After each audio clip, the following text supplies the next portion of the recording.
আসসালামু আলাইকুম। এখন আমরা আলোচনা করব ক্লাস 10 ভূগোল 5 নম্বর অধ্যায় থেকে কৃষি বিভাগ। আমরা এখন আলোচনা করব 5 নম্বর অধ্যায় ভারত থেকে কৃষি বিভাগ। এই বিভাগটি আমরা এখন আলোচনা করব। আমাদের দেশ অর্থাৎ ভারতবর্ষ কৃষি প্রধান দেশ। ভারতবর্ষ কৃষি প্রধান দেশ। এখানে দেশের প্রায় 50% মানুষ, এখানকার প্রায় 50% মানুষ প্রত্যক্ষভাবে এবং পরোক্ষভাবে অর্থাৎ ডাইরেক্ট এবং ইনডাইরেক্ট ভাবে চাষের উপর নির্ভরশীল। ভারতের প্রায় সব গ্রামে কৃষিভিত্তিক। ভারতবর্ষতে যতগুলো গ্রাম রয়েছে তার মধ্যে বেশিরভাগ গ্রামই কৃষিভিত্তিক।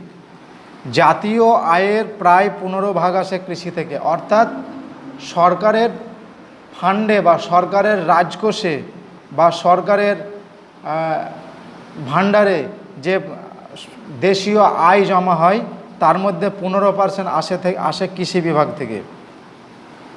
অধিকাংশ শিল্পের কাঁচামাল, অধিকাংশ ইন্ডাস্ট্রি অর্থাৎ শিল্প, অধিকাংশ শিল্পের কাঁচামাল হিসাবে কৃষির গুরুত্বপূর্ণ ভূমিকা রয়েছে। কৃষি হচ্ছে ভারতের অর্থনীতির একটা মূল মেরুদণ্ড।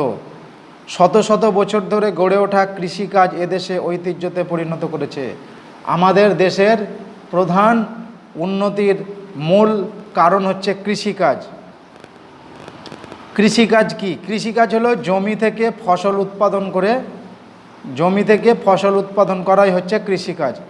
কিন্তু ফসল উৎপাদনের সাথে সাথে অন্যান্য কয়েকটি অর্থনৈতিক কাজকে কৃষির অন্তর্ভুক্ত করা হয়েছে। E.W. জিমারম্যানের মতে, স্থায়ীভাবে বসবাস করে মানুষ যখন উদ্ভিদ ও প্রাণীর স্বাভাবিক প্রজনন ঘটিয়ে উদ্ভিদ ও প্রাণীজ দ্রব্য উৎপাদন করে তখন তা হয় কৃষিকাজ। অতএব ফসল উৎপাদন, পশুপালন, মাছ চাষ, ডেয়ারি ও পোলট্রি, রেশম, পশম উৎপাদনে বনসৃজন কৃষির অন্তর্ভুক্ত। আমরা সাধারণত জানি কৃষি বলতে চাষবাস করা, কিন্তু E.W. জিমারম্যান বলেছেন কোনো নির্দিষ্ট একটা অঞ্চলে পশু পালন করে, মাছ চাষ করে, ডেয়ারি অর্থাৎ গরু ছাগল লালন পালন করে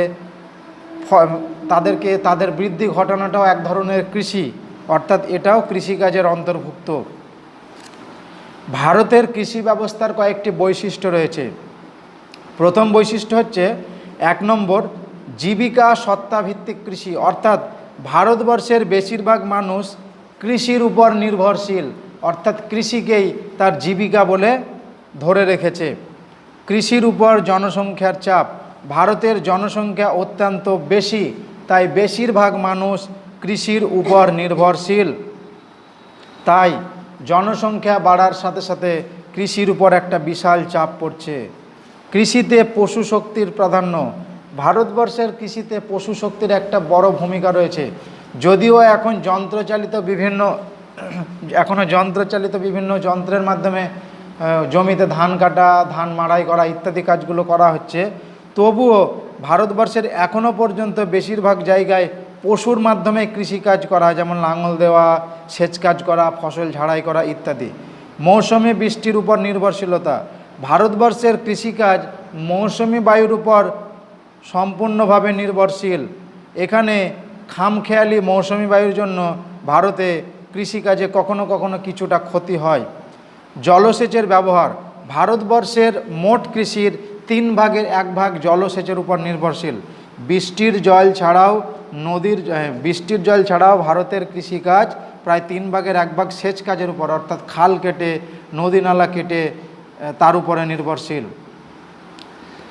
3/2 জমিতে বছরে একবার ফসল হয়।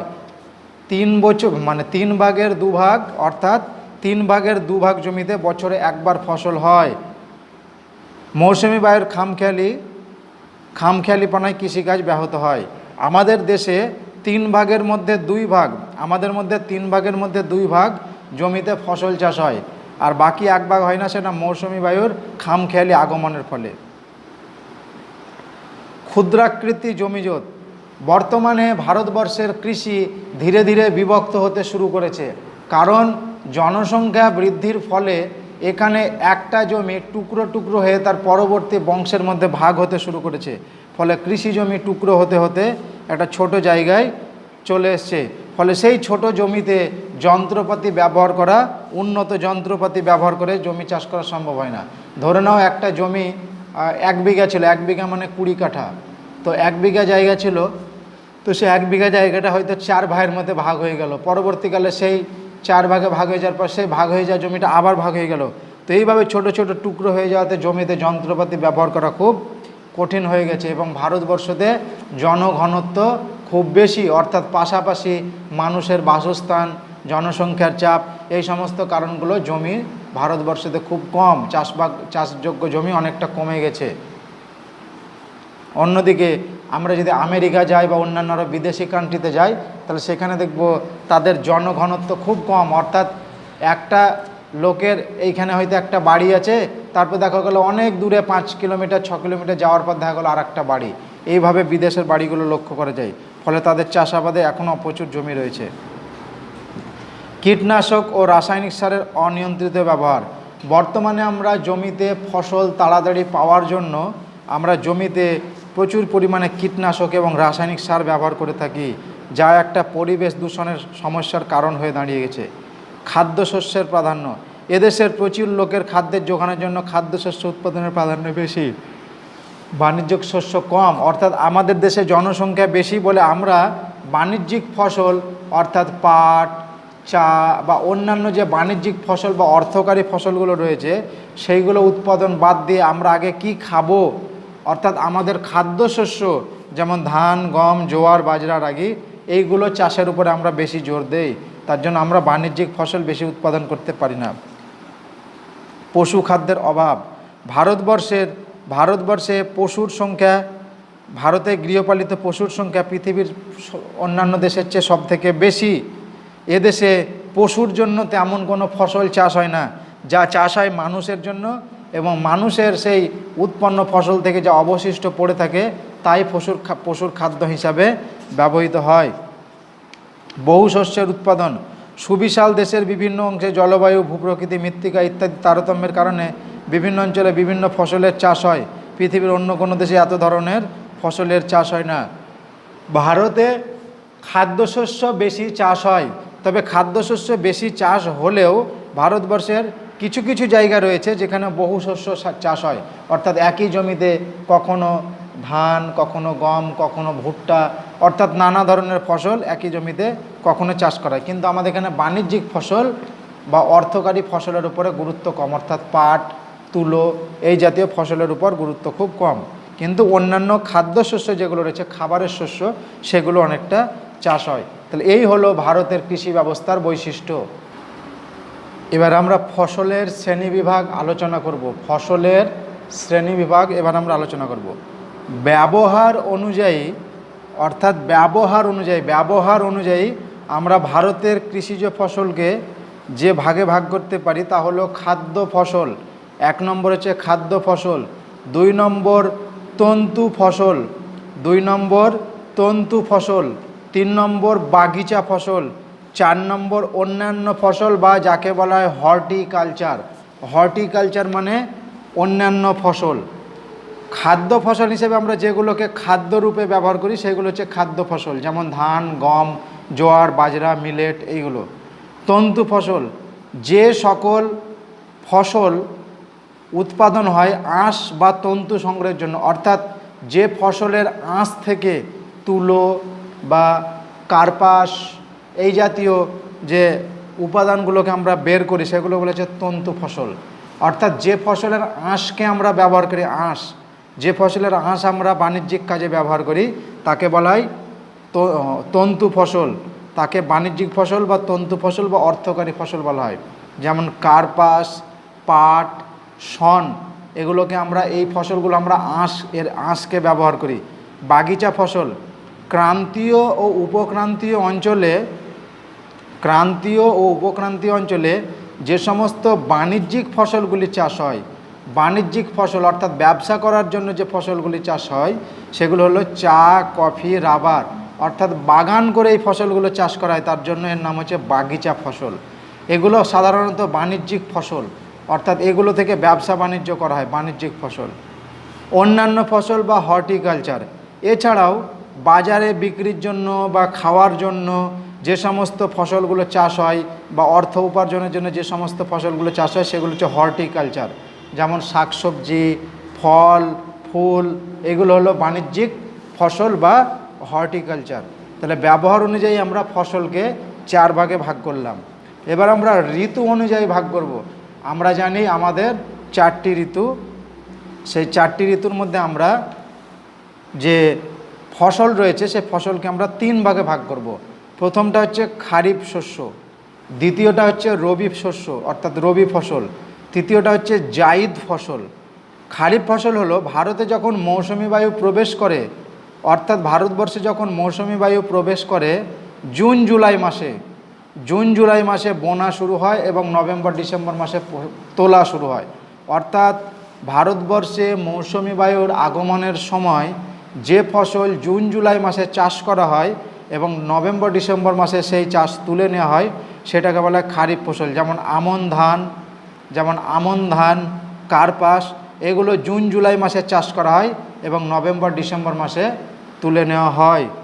রবি ফসল ভারতবর্ষে মৌসুমি বায়ুর প্রত্যাগমন, অর্থাৎ ভারতবর্ষ থেকে যখন মৌসুমি বায়ু চলে যায় তখন অক্টোবর ও নভেম্বর মাসে যে ফসল বোনা হয় এবং ফেব্রুয়ারি এবং মার্চ মাসে তোলা হয় সেই ফসলটাকে বলা হয় রবি ফসল অর্থাৎ শীতকালের ফসল। যেমন গম, বোরো ধান, আলু, এগুলো হচ্ছে রবি ফসল। পেঁয়াজ। জাইদ ফসল গ্রীষ্মকালে যে ফসলের চাষ হয় তাকে বলা হয় জাইদ ফসল, অর্থাৎ গরমের সময়, গ্রীষ্মের সময় যে ফসল চাষ হয় সেটাকে বলা হয় জাইদ ফসল।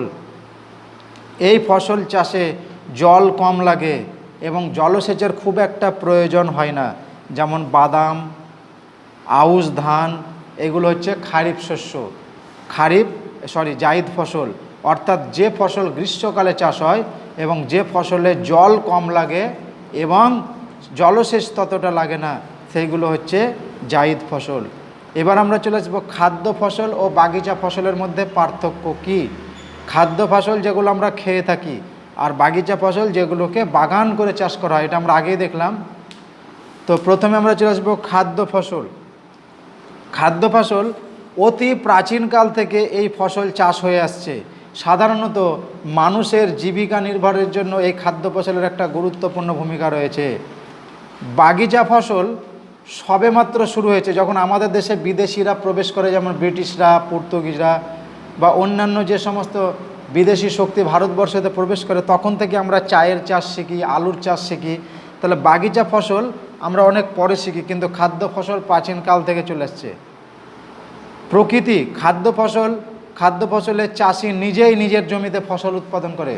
খাদ্য ফসলে চাষির কাছে যে জমি থাকে সেই জমিতেই চাষি চাষ করে, কিন্তু বাগিচা ফসলে বড় বড় কোম্পানিগুলো বিশাল একটা জমি লিজে নিয়ে নেয় অথবা বড় একটা জমি কিনে নিয়ে সেখানে চা চাষ করে বা কোনো অন্য কমলা লেবুর চাষ করে বা কার্পাসের চাষ করে। অর্থাৎ বাগিচা ফসলে নিজস্ব জমি নাও হতে পারে, লিজ নিয়ে বা জমি কিনে নিয়ে বা কন্ট্যাক্ট নিয়ে চাষ করা হয়। উৎপাদন পদ্ধতি খাদ্য ফসলে এখনও পর্যন্ত পুরাতন প্রযুক্তি ও যন্ত্রপাতির মাধ্যমে চাষ হয় এবং পশুর উপরে নির্ভর করে চাষ হয়, কিন্তু বাগিচা ফসলে আধুনিক যন্ত্রপাতি ও প্রযুক্তির ব্যবহার করা হয়। উদ্দেশ্য খাদ্য ফসল উৎপাদনের প্রধান উদ্দেশ্য হলো নিজের পরিবারের খাদ্যের যোগান দেওয়া। বাগিচা ফসল উৎপাদনের প্রধান উদ্দেশ্য হলো বিদেশে সেই ফসল বিক্রি করে অর্থ উপার্জন করা। এবার আমরা চলে আসবো খারিফ শস্য ও রবি শস্যের মধ্যে পার্থক্য। আমরা জানি খারিফ শস্য মানে গ্রীষ্মকালের ফসল এবং রবি শস্য মানে হচ্ছে শীতকালের ফসল। তো খারিফ শস্য সাধারণত বর্ষাকালে শুরু হয়, গ্রীষ্মের শেষের দিকে এবং বর্ষার প্রথম দিকে খারিফ শস্য শুরু হয়।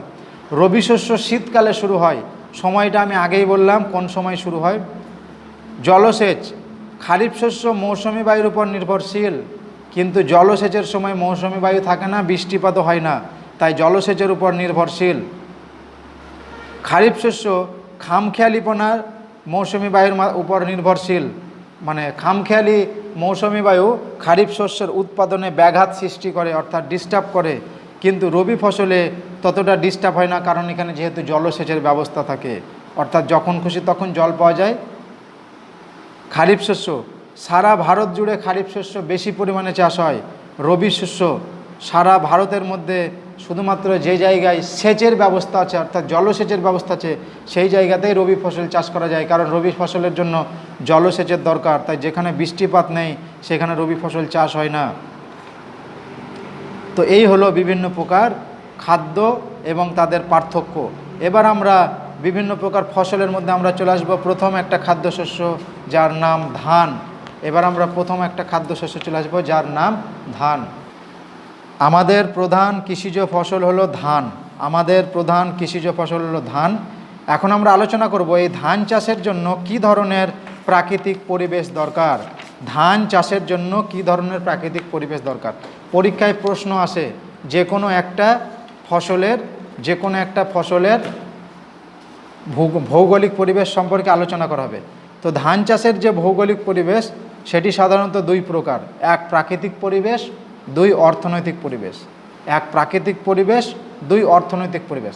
প্রাকৃতিক পরিবেশের মধ্যে যে সমস্ত ভৌগোলিক পরিবেশগুলি দরকার তার মধ্যে হলো উষ্ণতা।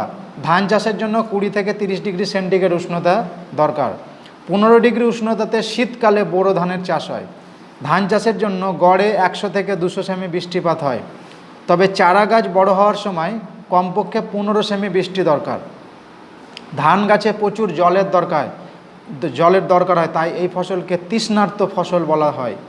তবে ধান পাকলে এবং কাটার সময় বৃষ্টি হয়ে গেলে ধানের ক্ষতি হতে পারে। আর্দ্রতা, চারা গাছ যখন বাড়তে শুরু করে তখন বাতাসে আর্দ্রতা বেশি থাকতে হবে, অর্থাৎ বাতাসে জলীয় বাষ্পের পরিমাণ বেশি থাকতে হবে। কিন্তু ধান যখন কাটা হবে, অর্থাৎ পাকা ধান যখন কাটা হবে তখন ধানে কাটার সময় আবহাওয়াকে শুষ্ক প্রকৃতির হতে হবে।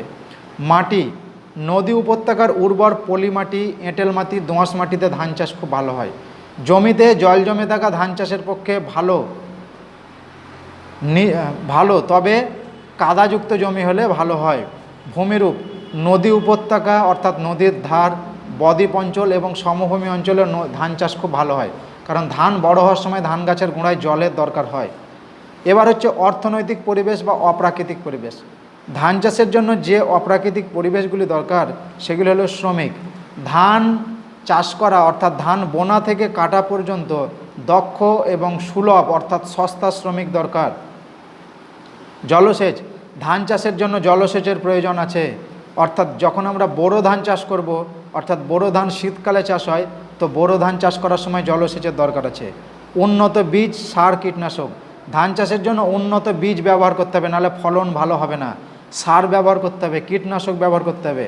অন্যান্য পরিকাঠামো, এছাড়াও ধান চাষের জন্য মাঠ থেকে যাতে সহজেই ফসল বাড়ি নিয়ে যাওয়া যায় তার জন্য উন্নত ব্যবস্থা, যোগাযোগ ব্যবস্থা থাকতে হবে। কয়েকটি আমরা উচ্চ ফলনশীল ধান বীজের নাম বলবো, যা থেকে অল্প বীজ লাগিয়ে বেশি ফসল পাওয়া যায়। যেমন Ratna, IR8, IR20, CO51, Padma, এগুলো হচ্ছে উচ্চ ফলনশীল বীজ, অর্থাৎ অল্প ফসল লাগিয়ে বেশি, অর্থাৎ এই গাছের ফলন বেশি হয়। ভারতবর্ষের যে সমস্ত জায়গায় ধান উৎপন্ন হয় সব থেকে বেশি, তার মধ্যে পশ্চিমবঙ্গকে ধানের ভাণ্ডার বলা হয়। পশ্চিমবঙ্গের বর্ধমান জেলাকে ধানের ভাণ্ডার বলা হয়। এছাড়াও নদিয়া, মুর্শিদাবাদ, পূর্ব পশ্চিম মেদিনীপুর, হুগলি, হাওড়া, বাঁকুড়া, মালদা প্রভৃতি জেলায় ধান চাষ হয়। পাঞ্জাবের মধ্যে পাতিয়ালা, ফিরোজপুর, লুধিয়ানা, অমৃতসর, ফরিদকোট প্রভৃতি জায়গায় ধানের চাষ হয়। উত্তরপ্রদেশের মধ্যে বারাণসী, বান্দা, খেরি, গোরক্ষপুর, ফৈজাবাদ প্রভৃতি জায়গায় ধান চাষ হয়। ভারতবর্ষের অন্যান্য রাজ্যগুলির মধ্যে রয়েছে তামিলনাড়ু, অন্ধ্রপ্রদেশ, উড়িষ্যা প্রভৃতি জায়গায়, বিহার, অসম। যদিও এই সমস্ত জায়গায় অল্প ধান হয় তবুও এখানে ধান চাষ হয়। ধান উৎপাদনে ভারত পৃথিবীর মধ্যে দ্বিতীয় স্থান অধিকার করে আছে। ধান উৎপাদনে ভারত পৃথিবীর মধ্যে দ্বিতীয় স্থান অধিকার করেছে, আর চীন প্রথম স্থান অধিকার করেছে। ধান উৎপাদনে চীন পৃথিবীর মধ্যে প্রথম স্থান অধিকার করেছে, ভারত দ্বিতীয় স্থান অধিকার করেছে। আর ভারতের রাজ্যগুলির মধ্যে পাঞ্জাব প্রথম স্থান অধিকার করেছে। ভারতের রাজ্যগুলির মধ্যে পাঞ্জাব প্রথম স্থান অধিকার করে আছে। বাণিজ্য, ভারতে ধান উৎপাদনে মোটামুটি স্বয়ম্বর, অর্থাৎ ভারতে ধান উৎপাদনের মাধ্যমে ভারতের মানুষ বেশ কিছুটা অর্থ উপার্জন করে।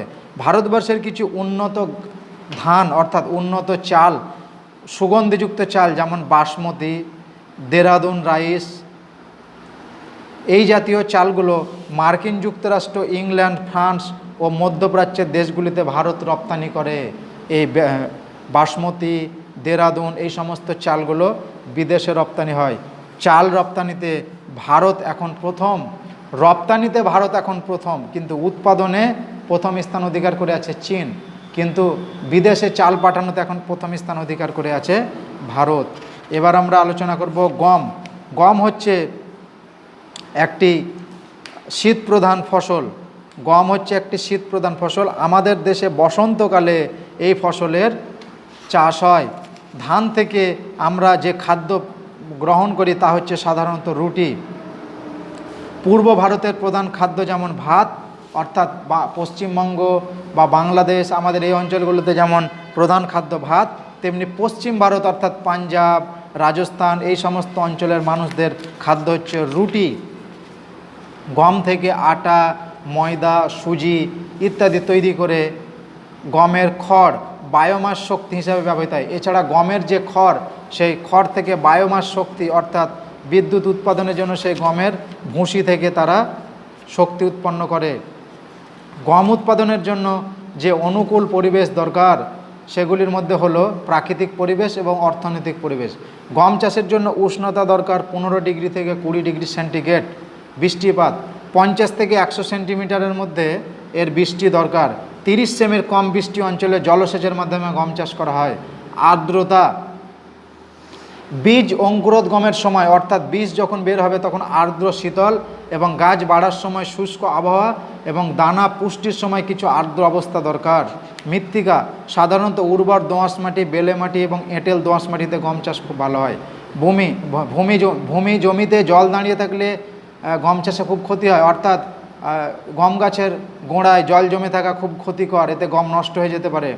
তাই জমিতে যাতে অতিরিক্ত জল যাতে সহজেই বের হয়ে যেতে পারে তার জন্য সেই ধরনের জমিতে গম চাষ করতে হবে, সেই ধরনের জমিতে গম চাষ করতে হবে। তো গম চাষের জন্য মাটি দরকার অম্লধর্মী, অর্থাৎ মাটিটাকে একটু অম্ল প্রকৃতির হতে হবে।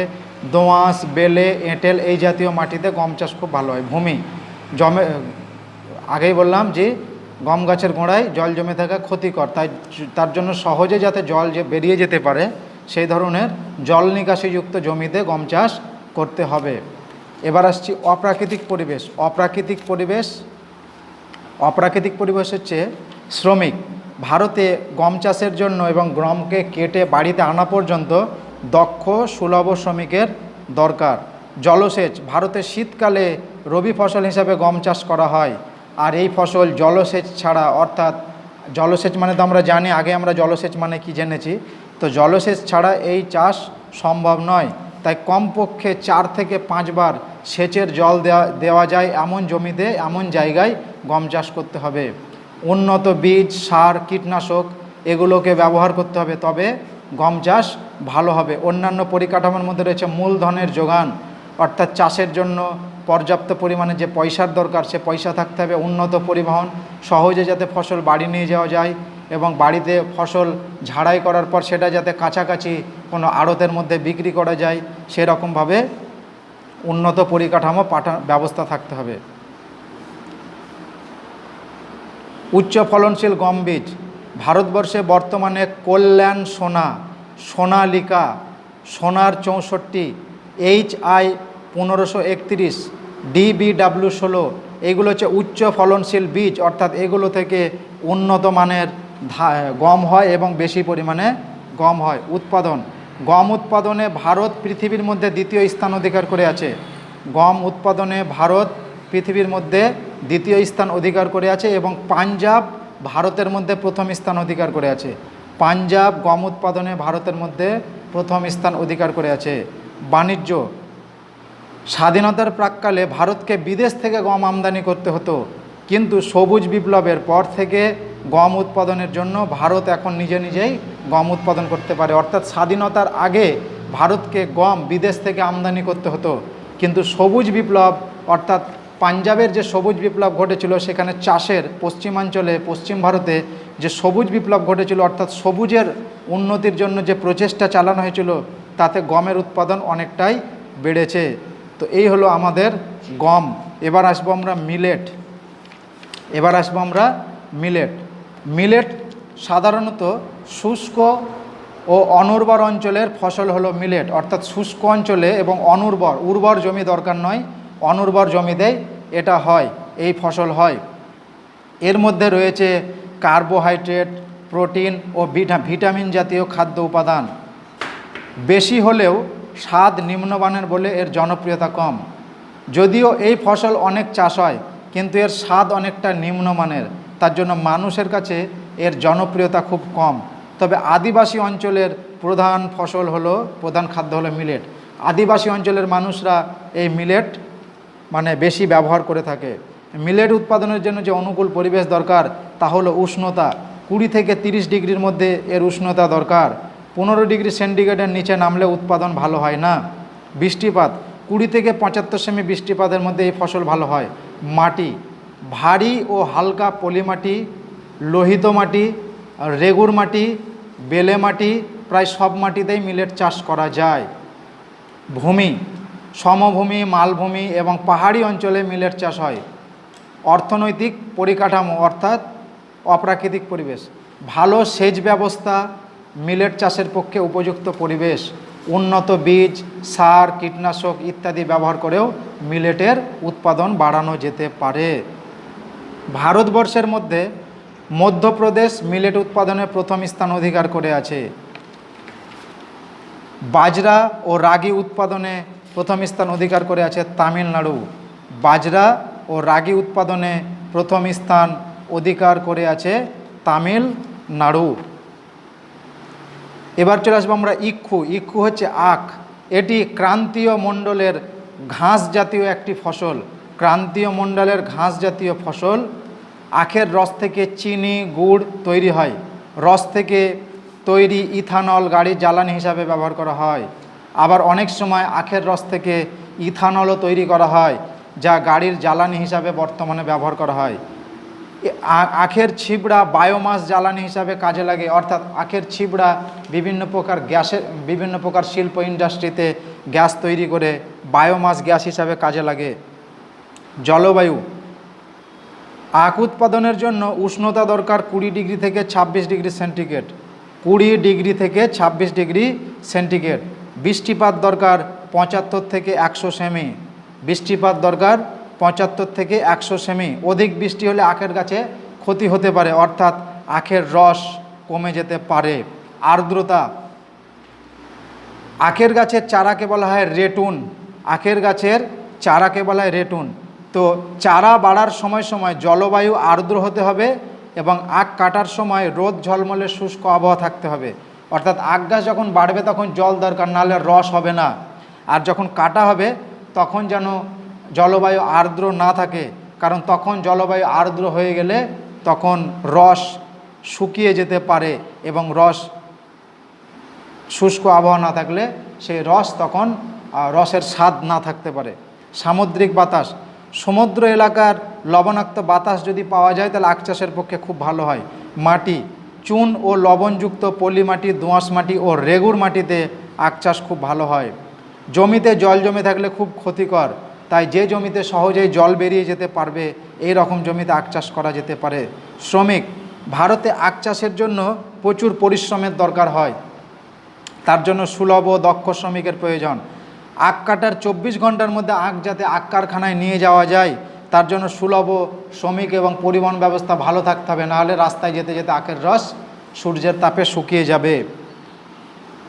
অন্যান্য পরিকাঠামো এছাড়া উচ্চ ফলনশীল বীজ অর্থাৎ চারা গাছ, যেটাকে আমরা রেটুন বলে জানি, বিভিন্ন প্রকার সার, জলসেচের ব্যবস্থা ইত্যাদির ব্যবস্থা থাকলেও আখ চাষ খুব ভালো হয়।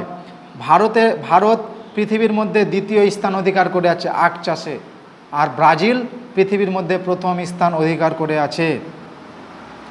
তামিলনাড়ু রাজ্য ভারতের মধ্যে প্রথম স্থান অধিকার করে আছে। বাণিজ্য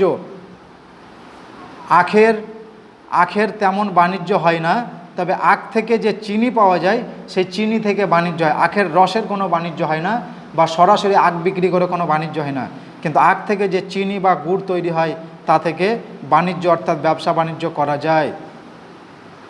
চিনি উৎপাদনে ভারত গুরুত্বপূর্ণ হলেও দেশীয় চাহিদা খুব বেশি থাকায় খুব সামান্য অংশই প্রতিবেশী দেশগুলিতে রপ্তানি করে। ভারতবর্ষে চিনির চাহিদা অনেক বেশি, তাই ভারতবর্ষ বিশ্বের মধ্যে আখ উৎপাদনে দ্বিতীয় স্থান অধিকার করলেও এখান থেকে যে চিনি উৎপন্ন হয় তা প্রায় ভারতেই লেগে যায়, তার জন্য প্রতিবেশী দেশগুলিতে খুব বেশি চিনি যায় না। যে বছর উৎপাদন কম হয়, যে বছর ভারতে চিনির উৎপাদন কম হয়, সেই বছর আমাদের দেশে ব্রাজিল, কিউবা প্রভৃতি দেশ থেকে চিনি আমদানি করা হয়। অর্থাৎ যে বছর আমাদের দেশে চিনির উৎপাদন কম হয় সেই সময় আমরা বিদেশ থেকে চিনি আমদানি করে থাকি, এবার আমরা আলোচনা করব কার্পাস। কৃষিজ সম্পদের আরও একটি সম্পদ হলো কার্পাস। কার্পাস সাধারণত ক্রান্তীয় এবং উপক্রান্তীয় অঞ্চলে কার্পাসের চাষ হয়। কার্পাস এক ধরনের তন্তু জাতীয় ফসল। তন্তু ফসল হলো কার্পাস। কার্পাস বস্ত্র উৎপাদনে অর্থাৎ কাপড় তৈরি করার জন্য কাঁচা মাল হিসাবে কার্পাস ব্যবহার করা হয়। তাছাড়া কার্পাসের তুলো দিয়ে লেপ, বালিশ, গদি, দড়ি, সুতো ইত্যাদি তৈরি হয়। কার্পাস তন্তুজাত ফসল, কারণ কার্পাসের আঁশ থেকে তুলো তৈরি হয়। এখানে কার্পাসের গায়ে 3 ধরনের আঁশ থাকে: দীর্ঘ আঁশ, মাঝারি আঁশ এবং ক্ষুদ্র আঁশ। এই আঁশের প্রকৃতি অনুযায়ী কার্পাস 3 প্রকার হয়। দীর্ঘ আঁশ যেগুলো লম্বা আঁশ, আঁশ মানে হচ্ছে ছাল, কার্পাসের উপরে যে ছালও ঠিক নয়, আঁশ যাকে আমরা বলি খোসা আর কি। তো কার্পাসের লম্বা যে আঁশ সেটা পাঞ্জাবে দেখা যায়। মাঝারি আঁশ ভারতে এর চাষ বেশি, যেটা মাঝারি প্রকৃতির আঁশ সে আঁশের চাষ বেশি। আর ক্ষুদ্র আঁশের কার্পাস চাষ হয় উত্তরপ্রদেশ, অন্ধ্রপ্রদেশ ইত্যাদি জায়গায়। পাট হচ্ছে এক ধরনের তন্তু জাতীয় ফসল, কারণ পাটের আঁশকে আমরা কাজে লাগাই, ঠিক তেমনি কার্পাসের আঁশকেও আমরা কাজে লাগাই। এটা একটা ক্রান্তীয় এবং উপক্রান্তীয় অঞ্চলের ফসল। ক্রান্তীয় এবং উপক্রান্তীয় অঞ্চল বলতে কোথায় বোঝায়, আমরা ভারতের ভূপ্রকৃতিতে ম্যাপে আমরা বুঝিয়ে দিয়েছি।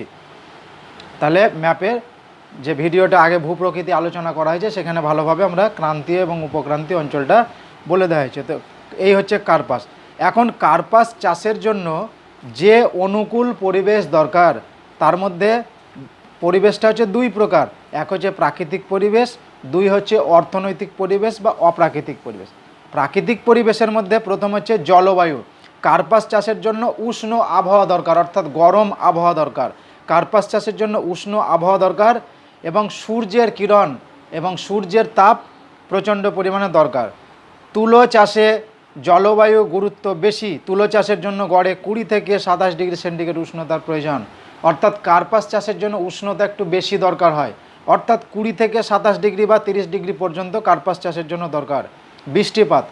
বৃষ্টিপাত খুব বেশি প্রয়োজন নয়, হালকা মাঝারিযুক্ত বৃষ্টিপাত দরকার, কারণ বেশি বৃষ্টিপাত হলে কার্পাসের তুলো নষ্ট হয়ে যেতে পারে, ভিজে গিয়ে কার্পাসের আঁশ নষ্ট হয়ে যেতে পারে। তো গড়ে বৃষ্টিপাত মোটামুটি 50 থেকে 100 সেন্টিমিটারের মধ্যে দরকার। তুহিন মুক্ত বাতাস। তুহিন মানে হচ্ছে বরফ।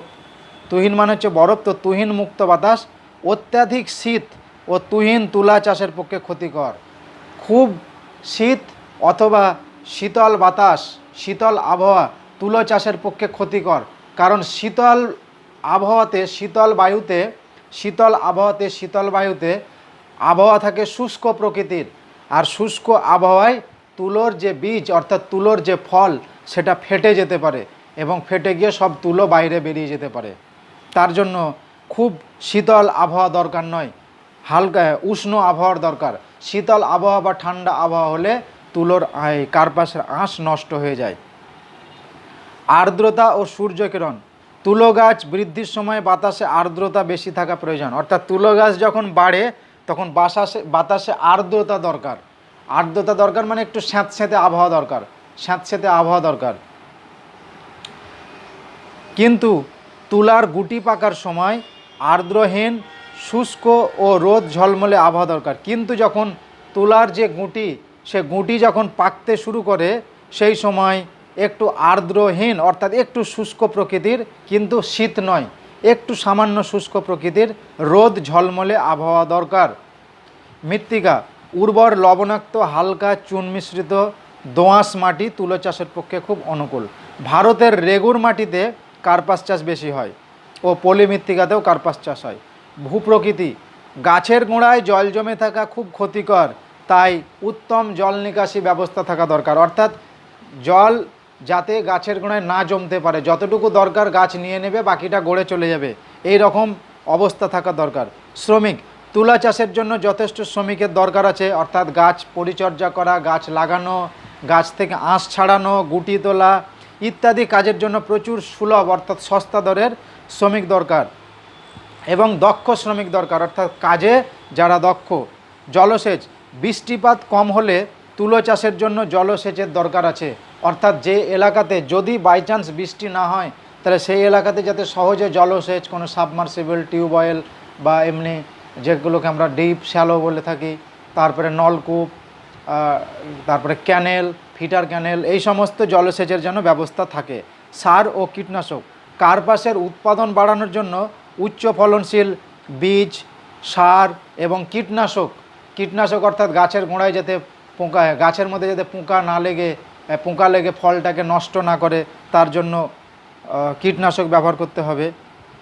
তুলো গাছে পোকামাকড়ের উপদ্রব খুব বেশি, তুলো গাছে পোকামাকড়টা বেশি লাগে, বিশেষ করে বল উইভিল নামে এক ধরনের পোকা আছে যা তুলো গাছকে নষ্ট করে দেয়, তাই প্রায় কীটনাশক স্প্রে করতে হয়।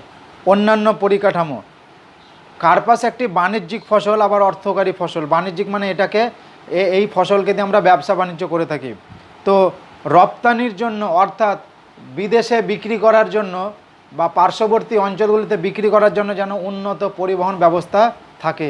তাহলে যে কোনো চাষের ক্ষেত্রে আমরা যদি প্রাকৃতিক পরিবেশ এবং অপ্রাকৃতিক পরিবেশ এই দুটো কারণ যদি আমরা লিখতে যাই, তাহলে তোমরা প্রাকৃতিক কারণের মধ্যে যেগুলো দেখাবে সেগুলো হচ্ছে জলবায়ু, উষ্ণতা, বৃষ্টিপাত, মৃত্তিকা, এই যে চারটে পয়েন্ট থাকবেই। তারপরে ভূপ্রকৃতি আর অর্থনৈতিক পরিবেশ বা কৃত্রিম পরিবেশের মধ্যে থাকবে শ্রমিক, জলসেচ, সার ও কীটনাশক এবং অন্যান্য পরিকাঠামো বা পরিবহন ব্যবস্থা। এই হলো কার্পাস চাষের অনুকূল পরিবেশ। আমাদের ভারতবর্ষের পশ্চিম ও দক্ষিণ ভারতে কার্পাস চাষ ভালোভাবে চাষ হয়। এছাড়াও উত্তর ও পশ্চিম ভারতে কার্পাস চাষ হয়, কারণ এই দুটো অঞ্চলে ক্রান্তীয় এবং উপক্রান্তীয় অঞ্চলের জলবায়ু লক্ষ্য করা যায় এবং এখানকার মাটি রেগুর মৃত্তিকা। ভারত কার্পাস উৎপাদনে পৃথিবীতে তৃতীয় স্থান অধিকার করে আছে। ভারত কার্পাস উৎপাদনে পৃথিবীতে তৃতীয় স্থান অধিকার করে আছে। হেক্টর প্রতি কার্পাস উৎপাদনে ভারতবর্ষের মধ্যপ্রদেশ প্রথম স্থান অধিকার করেছে। পৃথিবীর মধ্যে ভারত কার্পাস উৎপাদনে তৃতীয় স্থান অধিকার করে আছে, আর ভারতের মধ্যে মধ্যপ্রদেশ প্রথম স্থান অধিকার করে আছে। ভারত বস্ত্রশিল্পে অত্যন্ত সমৃদ্ধ দেশ। ভারত বস্ত্রশিল্পে অর্থাৎ কাপড় শিল্পে উন্নত দেশ, তাই ভারত সামান্য পরিমাণ কার্পাস জাপান, শ্রীলঙ্কা, যুক্তরাজ্য প্রভৃতি দেশে রপ্তানি করে। ভারতকে প্রচুর পরিমাণে অতি উন্নত মানের তুলো মিশর, সুদান, মার্কিন যুক্তরাষ্ট্র থেকে আমদানি করতে হয়। ভারত যেহেতু কাপড়ের দিক দিয়ে উন্নত, তাই ভারত কাপড় তৈরি করার জন্য যে কাঁচামাল দরকার সেটা হচ্ছে তুলো, আর এই তুলো ভারতে চাষ করে পাওয়া যায় এবং বাকি যে ঘাটতি হয় সে ঘাটতিটার জন্য মিশর, সুদান, মার্কিন যুক্তরাষ্ট্র থেকে তুলো আমদানি করা হয়। এবার আমরা চলে আসবো চা। তো ভারতবর্ষের এই যে জায়গাগুলোর কথা বললাম, এই জায়গাগুলোতে কার্পাস উৎপাদন হয় সবথেকে বেশি। এবার আমরা চলে আসবো চা। এবার আমরা আলোচনা করব চাকে একটি বাণিজ্যিক ফসলও বলা হয়, চাকে একটি বাগিচা ফসলও বলা হয়। চা সাধারণত ক্যামেলিয়া সাইনেনসিস নামক চিরহরিৎ গুল্ম জাতীয় গাছের পাতা থেকে চা প্রস্তুত হয়। ক্যামেলিয়া সাইনেনসিস নামক চিরহরিৎ অর্থাৎ চিরসবুজ গুল্ম জাতীয় গুল্ম জাতীয় গাছের পাতা থেকে চা প্রস্তুত হয়। চা হলো ক্যাফিনযুক্ত মাদক বর্জিত মৃদু উত্তেজক পানীয়। মাদক বর্জিত মানে চা হচ্ছে এক প্রকার উত্তেজক পদার্থ, অর্থাৎ আমাদের ব্রেনকে উত্তেজিত করে। অর্থাৎ আমাদের ব্রেনকে উত্তেজিত করার অর্থ হচ্ছে যখন আমাদের ব্রেন নিস্তেজ হয়ে পড়ে, লেজি হয়ে পড়ে, অলস হয়ে পড়ে, তখন অনেকে স্মোকিং করে, কিন্তু সেটা ক্ষতিকর, অর্থাৎ ব্রেনকে উত্তেজিত করা। তো সেটা অনেকে স্মোকিংয়ের মাধ্যমে করে থাকে। কিন্তু চা হচ্ছে এমন একটা উপাদান যেখানে কোনো মাদক থাকে না, কোনো নেশা থাকে না, কিন্তু চা আমাদের ব্রেনকে উত্তেজিত করতে সাহায্য করে, অর্থাৎ আমাদের শরীরে ওষুধ হিসাবে কাজ করে এবং কোনো একটা পানীয় হিসাবেও কাজ করে এবং উত্তেজক হিসাবে ব্রেনকে সতেজ রাখতে সাহায্য করে। চা বিভিন্ন ধরনের হয়। ভারতের যে চা বিখ্যাত সেটা হচ্ছে কালো সেঁকা চা। ভারতের বিখ্যাত চাটি হলো কালো সেঁকা চা। এটি ভারতের জনপ্রিয়, অর্থাৎ কালো রঙের হয় এবং এই চাটাকে সেঁকে অর্থাৎ গরমে হিট দিয়ে তৈরি করা হয়। সবুজ চা অর্থাৎ গ্রিন টি, এটা সাধারণত চীনে জনপ্রিয়, অর্থাৎ চীনের মানুষের কাছে এই চাটা জনপ্রিয়। ভারতের মানুষের কাছে জনপ্রিয় হচ্ছে কালো চা। কালো যে সেঁকা চাটা থাকে, আমরা কালো চাটা ব্ল্যাক টি যেটা বলি, আমরা ব্ল্যাক টিটা পছন্দ করি বেশি।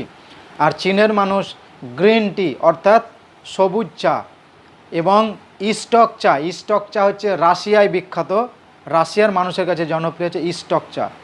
আর তাইওয়ানে জনপ্রিয় হচ্ছে ওলং চা। তো এই চার প্রকারের চা সাধারণত গোটা পৃথিবীর মধ্যে বিখ্যাত। তো চা চাষের জন্য যে পরিবেশ দরকার সেটা হচ্ছে জলবায়ু।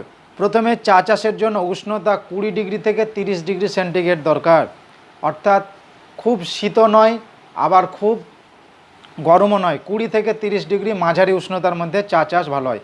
বৃষ্টিপাত, চা গাছের গোড়ায় যাতে জল জমে না থাকে কিন্তু জল যাতে নিয়মিত পায় তার জন্য 150 থেকে 200 সেন্টিমিটার বৃষ্টিপাত দরকার। চা গাছের গোড়ায় বৃষ্টিপাত লাগে প্রায় 150 থেকে 200 সেন্টিমিটার। আর্দ্রতা, চা উৎপাদক অঞ্চলে বাতাসের আর্দ্রতা বেশি থাকা প্রয়োজন, অর্থাৎ বাতাসে আর্দ্রতা বেশি থাকতে হবে, অর্থাৎ স্যাঁতস্যাঁতে আবহাওয়া থাকতে হবে, জলীয় বাষ্প থাকতে হবে বাতাসে, না হলে চা গাছের পাতা প্রচুর রোদ পেলে শুকিয়ে যাবে এবং ঝরে পড়ে যাবে। তার জন্য কিছুটা জল থেকে মেকআপ হয়ে যাবে আর কিছুটা জলীয় বাষ্প স্যাঁতস্যাঁতে থাকলে চা গাছ পাতা ঠিক থাকবে।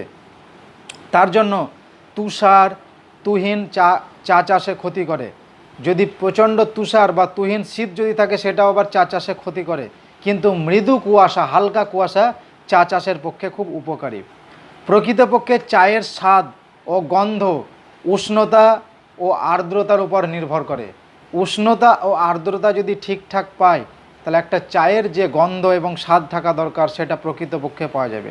মৃত্তিকা, অম্লধর্মী লৌহ ও ম্যাঙ্গানিজ মিশ্রিত, অর্থাৎ যে মাটিতে লবণাক্ত মাটি, যে মাটিতে লোহার পরিমাণ আছে, ম্যাঙ্গানিজ মিশ্রিত আছে, অর্থাৎ এগুলো খনিজ লবণ আকারে থাকবে, মিশ্রিত থাকে, এবং দোআঁশ মাটি, সেই মাটিতে চা চাষ ভালো হয়।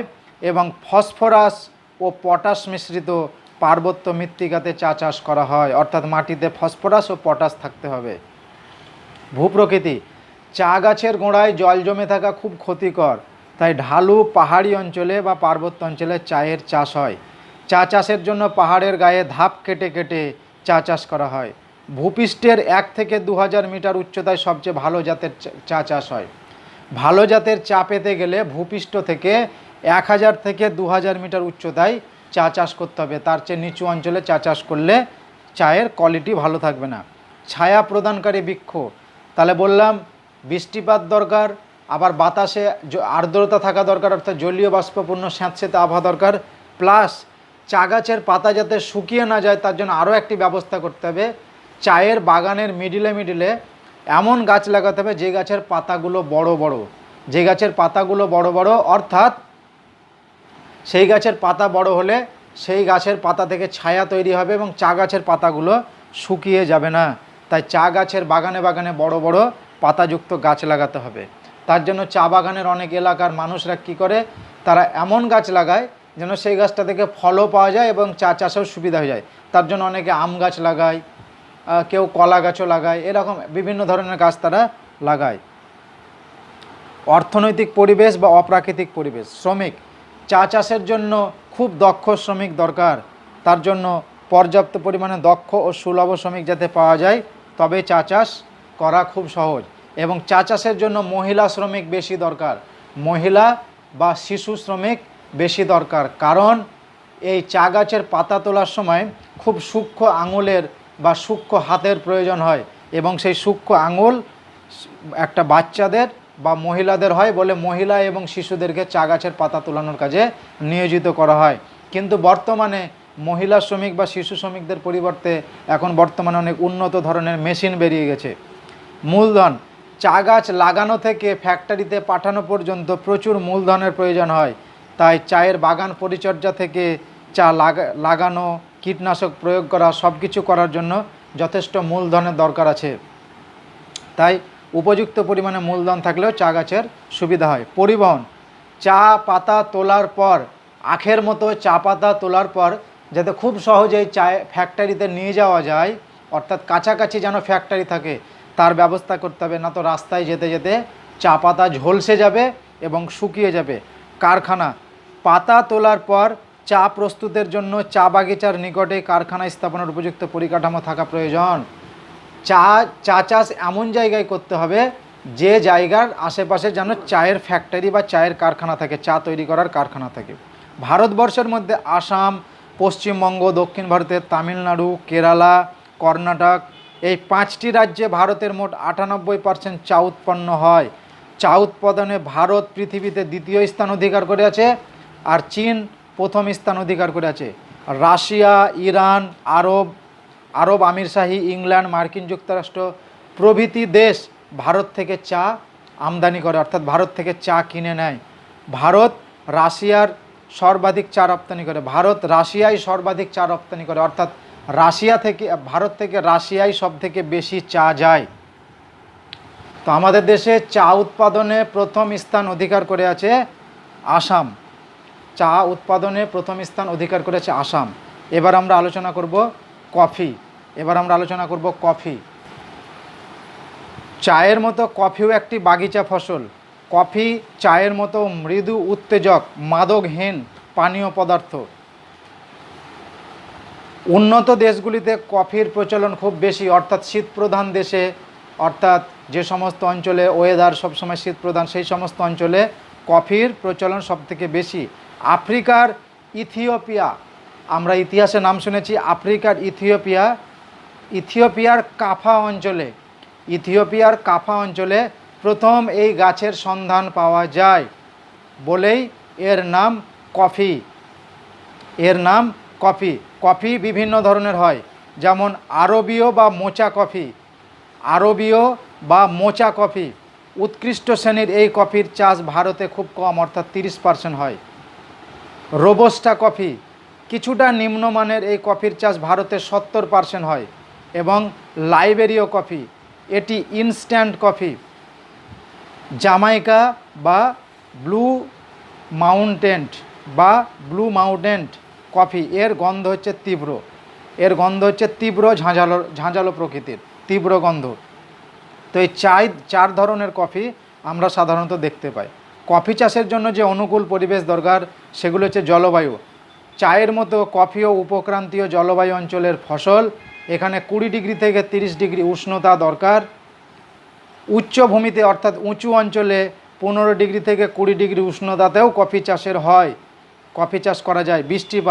বৃষ্টিপাত দরকার 100 থেকে 200 সেমি বা তার বেশি বৃষ্টিপাত দরকার। 100 থেকে 200 সেমি বা তার বেশি বৃষ্টিপাত দরকার। আর্দ্রতা ও সূর্যকিরণ, বাতাসে আর্দ্রতা বেশি থাকলে কফি চাষ দ্রুত হয়। আগে বলেছি চা চাষের যে অনুকূল পরিবেশ, কফি চাষের অনুকূল পরিবেশটাও একই প্রকৃতির। শীতল শুষ্ক ঋতুতে কফি ফল পরিপক্ক হয়, তবে আর্দ্র পরিবেশে কফি চাষ বৃদ্ধি পায়, কিন্তু শীতল শুষ্ক ঋতুতে কফির ফল পেকে যায়। ফল পাকার সময় প্রচুর সূর্যের তাপের দরকার হয়, অর্থাৎ সূর্যের আলোর দরকার হয়। মৃত্তিকা, ভারতের লাল দোআঁশ মাটি, লাভাসিষ্ট উর্বর মাটিতে কফি চাষ ভালো হয়। মৃদু অম্লধর্মী, পটাশ, হিউমাস সমৃদ্ধ মৃত্তিকা, হিউমাস মানে হচ্ছে পচা মাটি, হিউমাস সমৃদ্ধ মাটি কফি চাষের পক্ষে অত্যন্ত উপযোগী। ভূপ্রকৃতি, উঁচু পাহাড় এবং ঢালু জমিতে কফি চাষ ভালো হয়। সাধারণত 500 থেকে 1500 মিটার উচ্চতার মধ্যে কফি চাষ ভালো হয়। শ্রমিক, চায়ের মতো এখানে শ্রমিক দরকার রক্ষণাবেক্ষণ পরিচর্যার জন্য। মূলধন, একইভাবে কফি তোলা থেকে কারখানায় নিয়ে যাওয়া পর্যন্ত মূলধন দরকার, অর্থাৎ টাকা পয়সা দরকার। পরিবহন, কফি তোলার পর সেই কফি দ্রুত নিয়ে যাওয়ার জন্য উন্নত পরিবহন ব্যবস্থা থাকা দরকার। কফি উৎপাদনে আমাদের ভারত বিশ্বের মধ্যে 6 নম্বর স্থান অধিকার করেছে, অর্থাৎ 6ষ্ঠ স্থান অধিকার করে আছে। আর ব্রাজিল প্রথম স্থান অধিকার করে আছে। ব্রাজিল প্রথম স্থান অধিকার করে আছে কফি উৎপাদনে। আমাদের দেশে হেক্টর প্রতি কফি উৎপাদনে প্রথম স্থান অধিকার করে আছে কর্ণাটক। আমাদের দেশে কফি উৎপাদনে প্রথম স্থান অধিকার করে আছে কর্ণাটক। বাণিজ্য, চায়ের মতো কফিও একটি বাণিজ্যিক ফসল। Coffee Italy, Germany, Russia, Belgium, তুরস্ক প্রভৃতি দেশ থেকে ভারতীয় কফি বিদেশে সাপ্লাই করা হয়। এই সমস্ত দেশগুলোতে ভারতে সবথেকে বেশি কফি যায় ইতালিতে। রাশিয়াতে যেমন সবথেকে বেশি চা যায়, তেমনি ভারতবর্ষ থেকে কফি যায় সবথেকে বেশি ইতালিতে সবথেকে বেশি কফি যায়। এবার আমরা আলোচনা করব ভারতীয় কৃষির সমস্যা। এই যে আমরা কৃষির কথা আলোচনা করলাম, এই কৃষির মধ্যে ভারতীয় কৃষি ব্যবস্থায় কিছু সমস্যা রয়েছে। সেই সমস্যাগুলি কি, সেই সমস্যাগুলি এবার আমরা আলোচনা করব। বর্তমানে ভারতের কৃষি কয়েকটি সমস্যার সম্মুখীন। এর কারণগুলি হলো মাথাপিছু জমি কম এবং জোতের আয়তন ক্ষুদ্র। ভারতবর্ষে জনসংখ্যা অনেক বেশি। এই জনসংখ্যা বেশি হওয়ার কারণে ভারতবর্ষের জমিগুলো টুকরো টুকরো, অর্থাৎ ছোট ছোট টুকরোতে ভাগ হয়ে গেছে। আবার জমিগুলি আয়তনে এত ছোট এবং ছড়িয়ে ছিটিয়ে আছে যে তাতে উন্নত কৃষি প্রযুক্তি ব্যবহার করা সম্ভব নয়। অর্থাৎ জনসংখ্যা বৃদ্ধির জন্য ভারতের জমিগুলো সব টুকরো টুকরো করে ছোট হয়ে গেছে এবং সেই জমিতে উন্নত প্রযুক্তি ব্যবহার করা সম্ভব নয়, অর্থাৎ কোনো বড় মেশিন নামিয়ে জমিতে কোনো কাজ করা সম্ভব নয়। ভূমি সংস্কার সমস্যা, কয়েকটি রাজ্য বাদ দিলে এখনও পুরোপুরি জমিদারি প্রথা বিলুপ হয়নি। ভারতবর্ষে এখনও পর্যন্ত এমন অনেক জায়গা রয়েছে যে জায়গাগুলিতে এখনও জমিদারদের প্রথা চালু আছে। ভারতবর্ষের এখনও অনেক জায়গা আছে, সেই সমস্ত জায়গাগুলোতে কৃষির সমস্যা তৈরি হচ্ছে। কৃষি মৌসুমি নির্ভর, ভারতের কৃষি ব্যবস্থা মৌসুমি জলবায়ুর উপর নির্ভরশীল। ফলে এখানে কৃষি ব্যবস্থা অনেকটা দুর্বল, কারণ এই মৌসুমি বায়ুর খামখেয়ালি ব্যবস্থাপনার জন্য। জলসেচ সমস্যা, মাত্র 1/3 জমি সেচের আওতাভুক্ত বলে বহু ফসলি জমি এখানে চাষ করা যায় না। অর্থাৎ 3 মধ্যে মাত্র 1 জমিতে জলসেচের ব্যবস্থা করা সম্ভব হয়েছে। অর্থাৎ যে সমস্ত এলাকাতে বৃষ্টিপাত খুব কম, সেই সমস্ত এলাকায় জলসেচ দরকার, কিন্তু সেখানে 3 মধ্যে মাত্র গোটা ভারতবর্ষের 3 মধ্যে 1 এলাকায় জলসেচের ব্যবস্থা করা হয়েছে। আধুনিক কৃষি প্রযুক্তির ব্যবহার সীমিত। ভারতবর্ষের কৃষি জমিগুলোতে উন্নত বীজ, সার, কীটনাশক এইগুলো যথেষ্ট পরিমাণে পাওয়া যায় না। ফসল সংরক্ষণের অভাব, অতিরিক্ত ফসল উৎপাদন করার পর সেই ফসলগুলোকে স্টকে রাখবে সেই রকম হিমঘরের ব্যবস্থা খুব কম। অর্থাৎ ফসল প্রচুর পরিমাণে উৎপন্ন হলো, কিন্তু সেটাকে যে হিমঘরে রাখা হবে, কিন্তু সেটার উৎপাদন হওয়ার পরেও সেটা হিমঘরে রাখার কোনো ব্যবস্থা ভারতবর্ষতে নেই। খাদ্যশস্যের প্রাধান্য, বেশিরভাগ কৃষি জমি খাদ্য ফসল উৎপাদনে ব্যবহৃত হয়। অধিক লাভজনক, অর্থাৎ হর্টিকালচার চাষ এখানে কম। এখানে সাধারণত ভারতবর্ষতে যে ফসল সহজেই চাষ করে পাওয়া যায় সেই ফসলের চাষ হয়, কিন্তু হর্টিকালচার অর্থাৎ ফুল, ফল, শাকসবজি জাতীয় যে ফসলগুলো সেইগুলো আমরা এখানে পাই না। তো এই সমস্ত কারণগুলোর জন্য ভারতে কৃষির সমস্যা রয়েছে। এই সমস্যাগুলোর সমাধানের জন্য ভারত থেকে কিছু ব্যবস্থাও নেওয়া হয়েছিল। ভারতের একটি সংস্থা হচ্ছে ICAR, অর্থাৎ I for Indian C for council of agriculture research. অর্থাৎ গোটা ভারতবর্ষের জন্য, ভারতবর্ষের কৃষি ব্যবস্থার জন্য একটা গবেষণা কেন্দ্র রয়েছে, যার সদর দপ্তর হচ্ছে নিউ দিল্লি। অর্থাৎ গোটা ভারতবর্ষের কৃষির জন্য কোথায় কী সমস্যা রয়েছে, কোথায় কী সুবিধা রয়েছে, অর্থাৎ যে কোনো ফসলের গবেষণা নিয়ে নিউ দিল্লিতে একটা সদর দপ্তর রয়েছে। এর শাখা সংস্থা হলো ইন্ডিয়ান এগ্রিকালচার রিসার্চ ইনস্টিটিউট। এই হেড অফিসের অর্থাৎ ICAR এর আরও একটি শাখা রয়েছে, এর শাখা আর কি, এর শাখা রয়েছে পুসায়, ভারতবর্ষের পুসাতে এর শাখা রয়েছে, যেটা রয়েছে পুসা ইনস্টিটিউট নামে, যার সদর দপ্তর হচ্ছে দিল্লির পুসাতে অবস্থিত। এটা একটা শাখা অফিস, ICAR এর শাখা অফিস। পুসা ইনস্টিটিউটই ভারতের সবুজ বিপ্লবের সফল রূপকার। অর্থাৎ এই যে পুসা ইনস্টিটিউট, এই পুসা ইনস্টিটিউট ভারতে যে সবুজ বিপ্লব হয়েছিল, অর্থাৎ সবুজ বিপ্লব মানে হচ্ছে কৃষির উন্নতি, পাঞ্জাব রাজস্থান অর্থাৎ পশ্চিম ভারতে যে কৃষির উন্নতি হয়েছিল এক সময়, তার রূপকার হচ্ছে এই সবুজ বিপ্লব। অর্থাৎ কি করে কৃষিকে উন্নত করা যাবে সে বিষয়ে এই সংস্থাগুলি গুরুত্বপূর্ণ ভূমিকা গ্রহণ করে। তো ভারতবর্ষে কৃষির সমস্যার সমাধানের জন্য যে ব্যবস্থাগুলো নেওয়া হয়েছিল সেগুলো হচ্ছে স্বাধীনতার পর ভারতে উচ্চ ফলনশীল বীজের ব্যবহার 20 গুণ বেড়েছে। ভারতবর্ষে স্বাধীনতার পর এমনি বীজ ছাড়াও উচ্চ ফলনশীল বীজের ব্যবহার 20% বেড়েছে। জলসেচ, দ্রুত হারে জলসেচ ব্যবস্থার প্রসার ঘটিয়ে জমিতে অনেক বহু ফসলি ফসল ব্যবহার করার সুযোগ হয়েছে। জমিতে সার, কীটনাশক, যন্ত্রপাতির ব্যবহার ইত্যাদির সুবিধা করা হয়েছে। কৃষকদের ঋণদান, কৃষকরা জমিতে যাতে সহজে চাষ করতে পারে তার জন্য কৃষকদেরকে স্বাধীনতার পর ঋণদানের ব্যবস্থা করা হয়েছে। কৃষকদেরকে কিষাণ ক্রেডিট কার্ড নামে একটি কার্ড করে দেওয়া হয়, যে কার্ডের মাধ্যমে কৃষকরা লোন পেত। প্রায় 10 কোটি মানুষ এই কার্ডের মাধ্যমে লোন পেয়েছিল।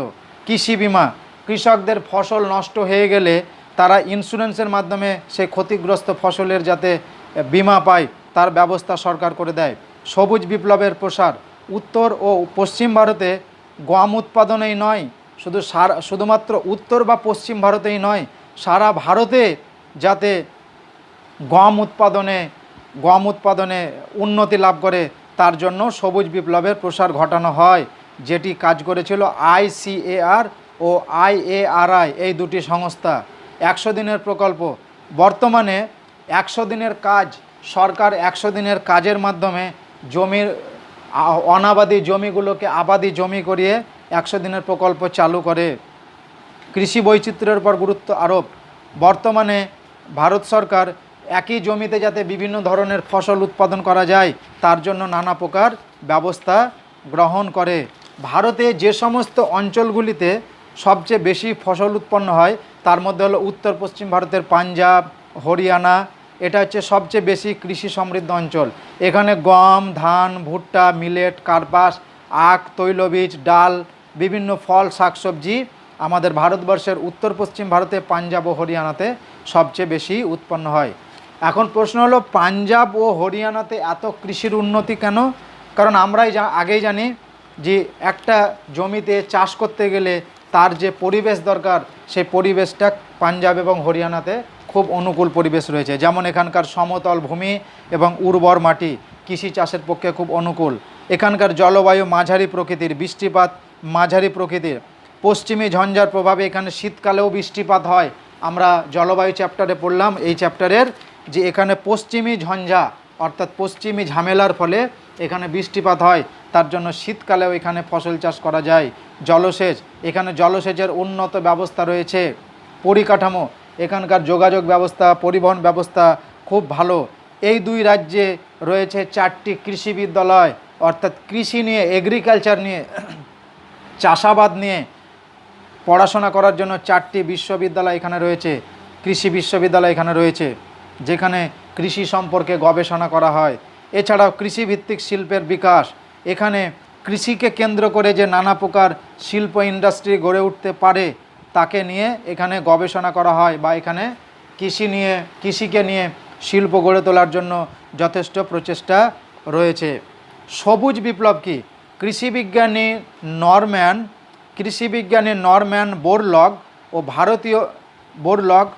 ভারতীয় কৃষি বিজ্ঞানের সহায়তায় কৃষিতে নতুন প্রযুক্তি ব্যবহারের মাধ্যমে ফসল উৎপাদনই হলো সবুজ বিপ্লব নামে পরিচিত।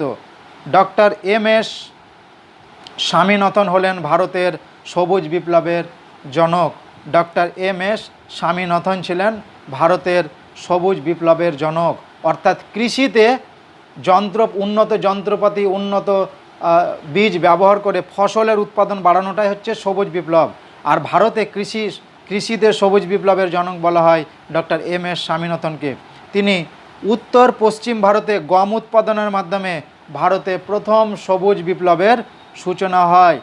পরে ভারতের নানা প্রান্তে উচ্চ ফলনশীল বীজ, জলসেচ, কীটনাশক, ভূমি সংস্কার, কৃষিতে ঋণ দান, পরিকাঠামো ইত্যাদির মাধ্যমে সবুজ বিপ্লবের প্রচেষ্টা চালানো হয়। অর্থাৎ এক কথাই হলো বিভিন্ন প্রকার পদ্ধতির মাধ্যমে ভারতের কৃষিতে উন্নতি ঘটানোই হচ্ছে সবুজ বিপ্লব। তাহলে এই হলো আমাদের কৃষি বিপ্লব কমপ্লিট। এরপরে আমরা পরবর্তী টপিকসটা আমরা আলোচনা করব। এবার পরবর্তী তোমরা ভিডিও লক্ষ্য রাখো। আমরা এখন আলোচনা করলাম ভারতের যে কৃষিজ সম্পদ, সেটা আমরা আলোচনা করলাম। এরপরে আমরা আলোচনা করব ভারতের শিল্প।